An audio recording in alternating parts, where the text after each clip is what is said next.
সুজনা দম নিয়ে বলল, এই তোদেরকে বলছে ওদের সাথে লাগতে? হ্যাঁ, পারিসও বটে। আহির জাইনের গায়ে ঢলে পড়ে বলল, ইজ্জত ভ্রষ্টা থাইকা বাইচা গেলাম। নিখিল পেট চেপে ধরে বলল, মা গো মা, বেডি মানুষ এমন বেদব কেমনে হয়? কেমন কইরা ধরছে বাপরে। শান্তা মেহুল রেগে তাকালো। জাইন বলল, ওরা বেডি না বলি। সুজনা মেহুল আর শান্তার দিকে তাকে জিভ কামড় দিল। নিখিল বলল, ওরা বেডা না বেডি সেটা জাইনগা আমগো কাম কি? বাপরে বাপ, যে শক্তি, এখনও হরলিক্স খায় নাকি? আহির চোখ টিপে বলল, মানুষের ইজ্জত ভ্রষ্টা করে হরলিক্স খাওয়া? আইসা আইসা। শান্তা বলল, তোমাদের আবার ইজ্জত আছে নাকি? যে ইজ্জতভ্রষ্ট হবা অসহ্য। এই অশান্তির বাচ্চা চুপ থাক। তোরে কে ফটর ফটর করতে কইছে? আমাদের ইজ্জত নিয়ে টানাটানি পড়ছে আর তুই বলছিস ইজ্জত আছে কি না? কী শরম, কী শরম। শান্তা মুখ মুচড়ে বলো, মরে যাই। তুই মরে যা, আমি কবর খুঁড়ে আসি। সুহানা বলল, আহো মারবি তোরা, সময় দেখ তো। মেহুল সময় দেখে মাথা হাত দিল। জাহিন বলল, ও মাই গড, আভিক স্যারের ক্লাস মিস। সবাই একে অপরের দিকে তাকালো। নিখিল জাহিনের মাথায় ধপাস করে মেরে বলল, তোর বোন ক্লাসে চইলা গেল আর তোরে বলে নাই? তুই না থাকলে বলতো, আমি তোর বইনের কলিজা খাইছি? সুজনা বলল, আরে থামবি, ক্লাস আর পাবো না? মাস ক্লাসে গিয়ে লাভ আছে? প্যারা নাই, আমার বাতাস খায়। শান্তা বিরক্ত হয়ে বলল, স্টুপিড, তোদের কারণে ক্লাসটা মিস গেল, অসহ্য। আহির বলল, ধুর বেডি, তুই চুপ কর তো। আমার এখনও শিরশিরানি যায়নি। ভাই মানুষ বিয়ার পর মরে না কেন? আমি তো বউ ছোঁয়া মাত্র মইরা যামো। সুজানা হেসে বলল, কথার কি শ্রী। ব্যস্ত জনপদ, পদচারণা মুখরিত ব্যস্ত চট্টগ্রাম শহর। শান্তাকে সাথে করে নিউ মার্কেটে চলে এসেছে সুজনা। আজ শাটল ধরেনি তারা। টেডি কিনবে অনা আর আদিবের জন্য। দাওয়াত যেহেতু পড়েছে, সেহেতু না গেলে আভিক ছাড় বরাবর কথাটা রিপিট করতেই থাকবে তার কানের উপর। কেমন আজব ধরনের মানুষ যেন না শুনতে চান না উনি। সুজনা কাউকে বলেনি যে সে আভিক ছাড়ের বাড়িতে সে পড়াতে যায়। সবাই জানলেও সেটা নিয়ে অযথা মাথামাতি হবে। যদিও সে শান্তা এবং মেহুলের কাছ থেকে কিছুটা লুকায় না। একাদশ শ্রেণী থেকে তার 3 বান্ধবী আর 2 বন্ধু একসাথে এতদূর। জাইনের সাথে বিশ্ববিদ্যালয় প্রাঙ্গণে পরিচয় হলেও বোকাশোকা ছেলেটাও তাদের বন্ধুমহলে সর্বাধিক গুরুত্বপূর্ণ একজন।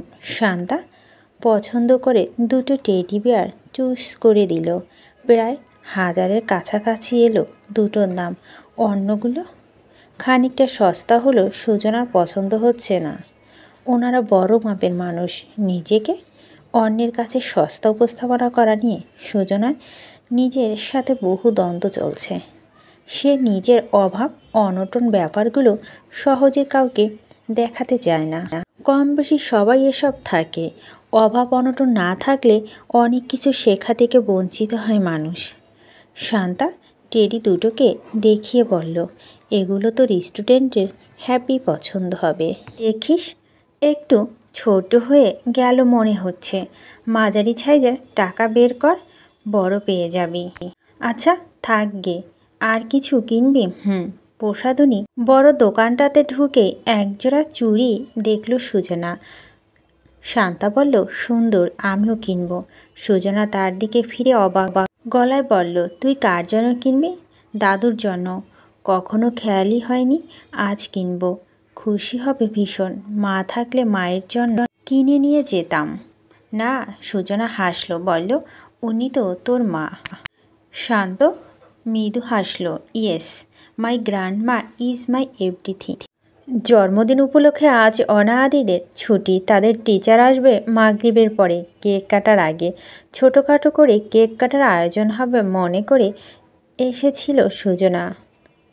কিন্তু এসেই নবকুটিরের বিস্তর আয়োজন দেখে হা হয়ে গেল সে। সামান্য একটা জন্মদিনের জন্য এত আয়োজন করা লাগে, আর এত মানুষ। কালো আর সোনালি রঙের সালোয়ার কামিজটি গত ঈদে কিনেছিল সে। ওড়নাটা একটু ভারী হওয়ায় সে খুব কমই পরেছে ড্রেসটা। এমনিতেও সে আরামদায়ক কাপড় চোপড় পরতে বেশ পছন্দ করে। স্টুডেন্টের জন্মদিনে উপলক্ষে অন্য দিনের চাইতেও কিছু ব্যতিক্রমভাবে এসেছে সে। কিন্তু এসেই মনে হলো আরও একটু ব্যতিক্রম হওয়া উচিত ছিল। 12-13 বছরের কয়েকটা মেয়েকে দেখা গেল স্কার্ট পরা, বাচ্চা বাচ্চা কয়েকটা ছেলে পেলে, যুবক যুবতী, তরুণ তরুণীর সংখ্যা নেহাত কম নয়। শুধুই জন্মদিন নয়, নিশ্চয় আরও বড় কোনো কিছু উপলক্ষেও আছে আজ। সুজনা দেখে মির্জা আনিকা ডেকে নিয়ে এলো। আনিকা তাকে দেখে হেসে বলো, সুজনা এসেছো? বাহ, আজকে টিচারকে মিষ্টি লাগছে ভীষণ। এমা এসব কি এনেছেন? সুজনা হেসে বলো, ওরা কোথায়, সামান্য কিছু এনেছি। এসবের কিছু প্রয়োজন ছিল না সুজনা, আপনি এখনও স্টুডেন্ট। সুজনা বিড়বিড়িয়ে বলো, হ্যাঁ তো দাওয়াত কি প্রয়োজন ছিল? বেতন থেকে 1000 টাকা গচ্ছা গেল।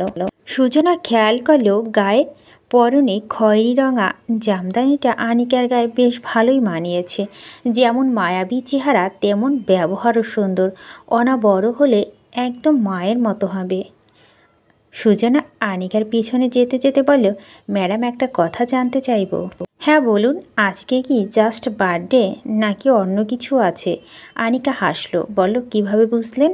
না, এত মানুষ তো হওয়ার কথা নয়। তা আর কি, আজকে আমাদের দাদি শাশুড়ি ইন্ডিয়া থেকে আসছেন। উনি ওনার মেয়ে মানে আমার ফুফি শাশুড়ির কাছে গিয়েছিলেন। 4 মাস হলো অভি দেশে ফিরেছেন শুনে আসতেছেন। আর কাকিরও একটা মানত ছিল, অভি দেশে ফেরার পর বড় করে একটা মেজবান দেবেন আমার দাদা শ্বশুরের। এতিমখানায় লোকজন খাওয়াবে, এই আর কি। জন্মদিনও পড়লো একই দিনে। সুজনা বলল, ও তার মানে আসল ব্যাপার জন্মদিন না। তাহলে তো আমার না আসলেও চলতো। আনিকা থেমে গিয়ে পিছনে ফিরল, বলল, আমি কিন্তু বয়সে বড়, বকতে পারি। টিচারকে ছাড়া ওরা কেক কাটবে কি করে? সুজনা হাসলো, বলল, আপনার দাদি শাশুড়ি ফিরলে কি কেক কাটবে?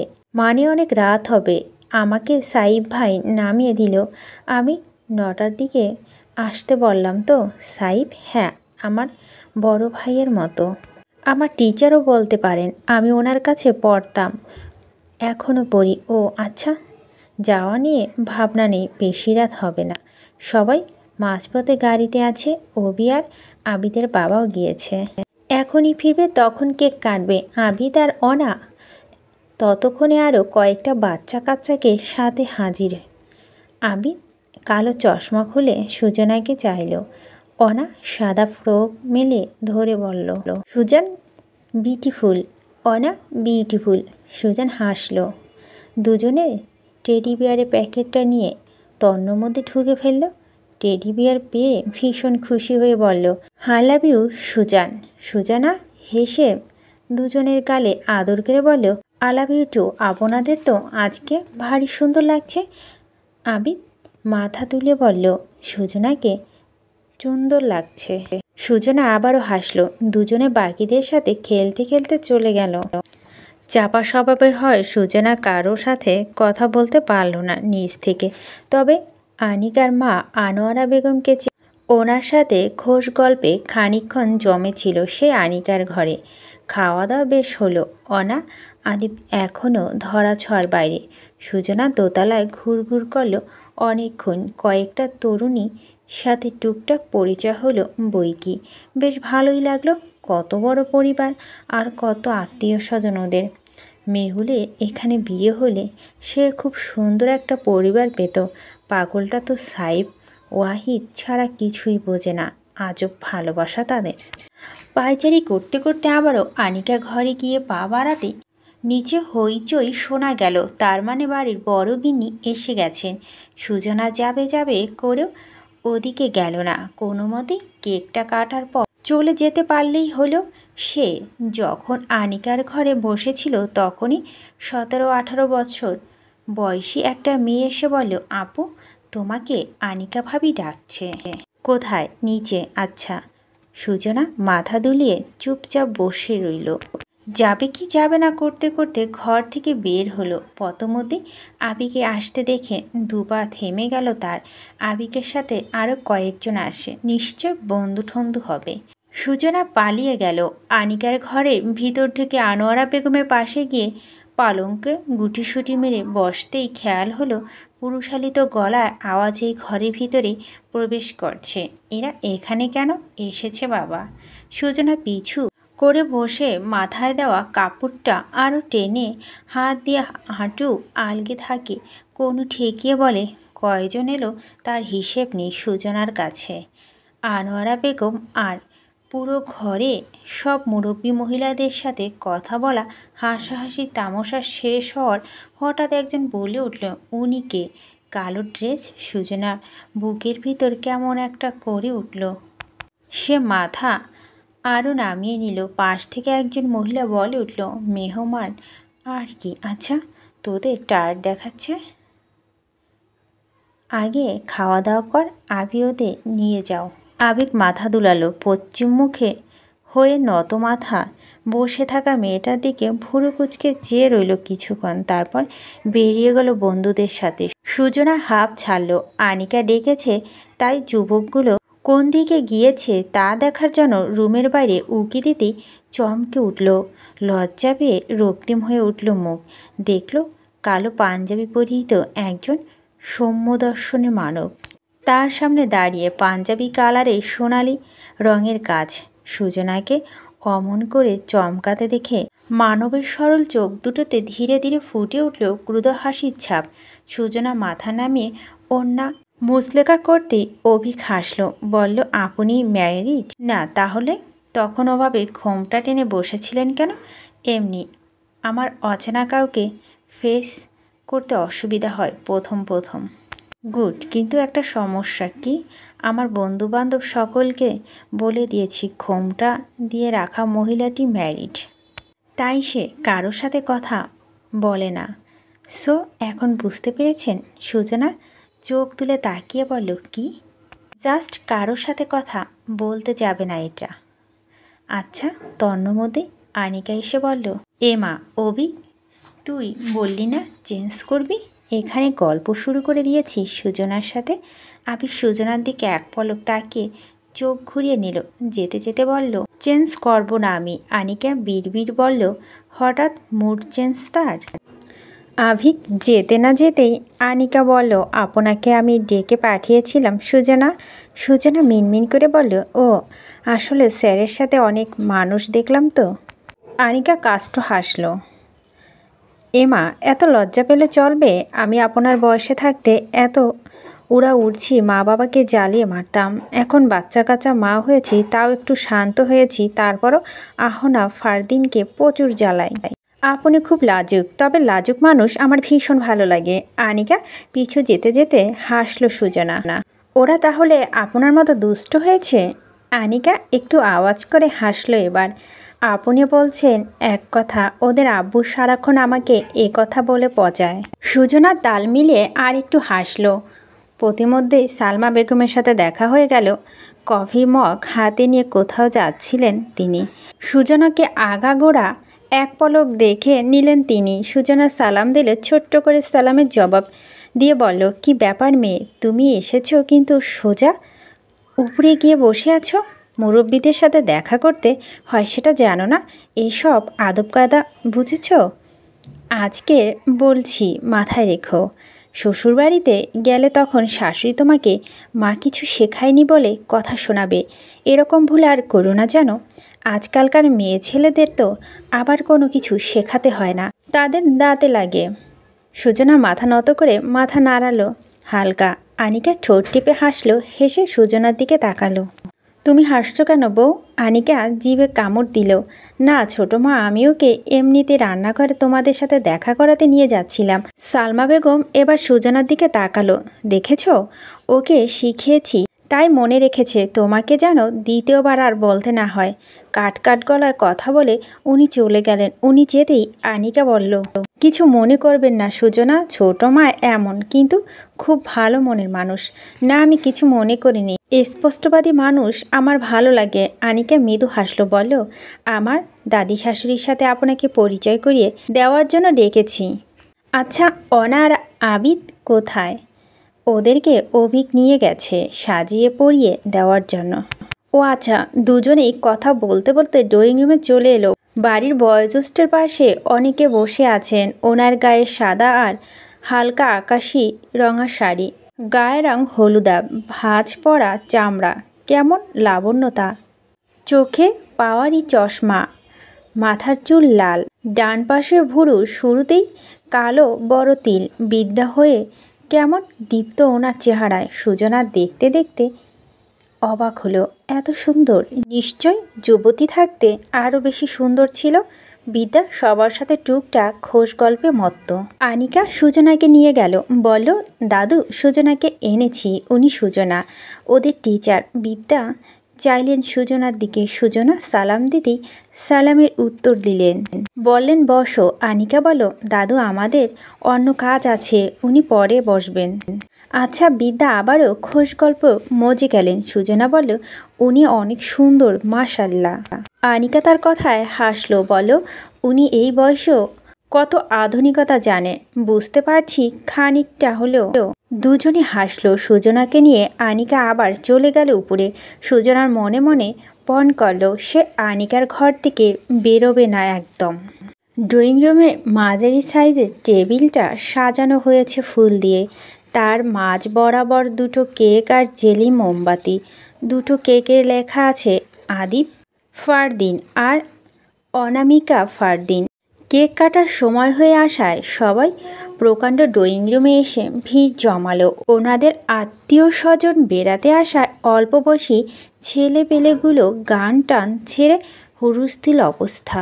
সালমা বেগমের চেঁচামেচিতে কিছুক্ষণ তা থামলেও ছেলেগুলো আবারও গান ছেড়ে দিল। আঞ্জুমা বেগম বললেন, থাক, ছোট কিছু বলিস না, বাচ্চারা আনন্দ করছে। অনামিকা আহনাবের সাথে কি বিষয়ে ভারী গম্ভীর হয়ে কথা বলছে। সুজনা একদম এক কোণায় গিয়ে দাঁড়ালো।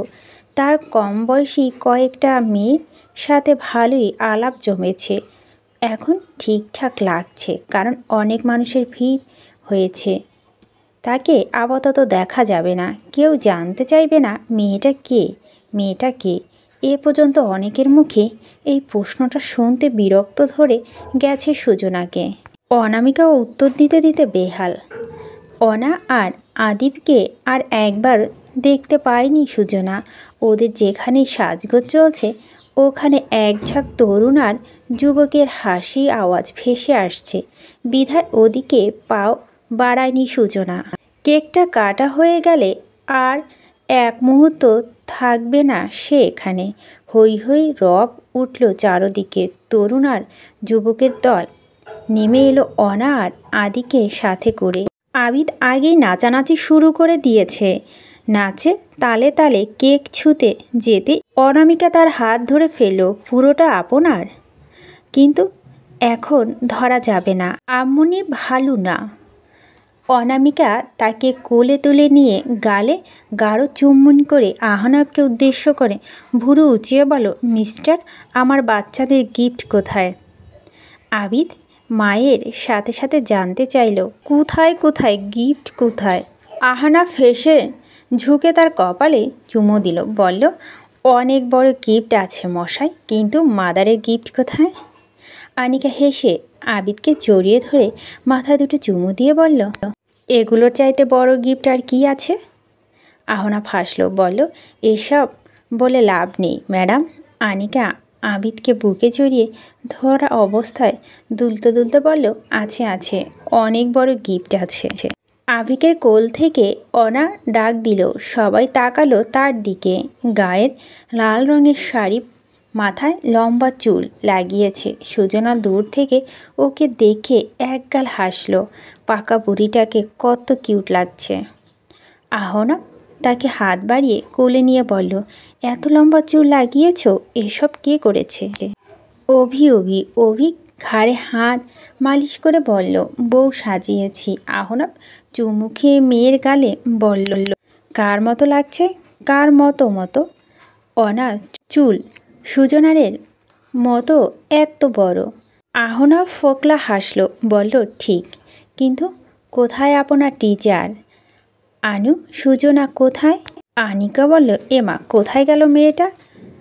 জেলি মোমবাতিতে আগুন লাগাতে লাগাতে অভিক চোখ তুলে ওই দূরে ভিড়ের ফাঁকে কালো পোশাকের মেয়েটার দিকে তাকাতেই মেয়েটা সংকোচে আবারও নিজেকে আড়াল করে দাঁড়ালো। দুজনই চেয়ারের উপর দাঁড়িয়ে মোমবাতি নেভাতেই জন্মদিনের শুভেচ্ছান্তে মুখরিত হলো পুরো drawing room. Happy birthday music চলছে অন্যদিকে, করতালিতে মুখরিত হলো চারপাশ।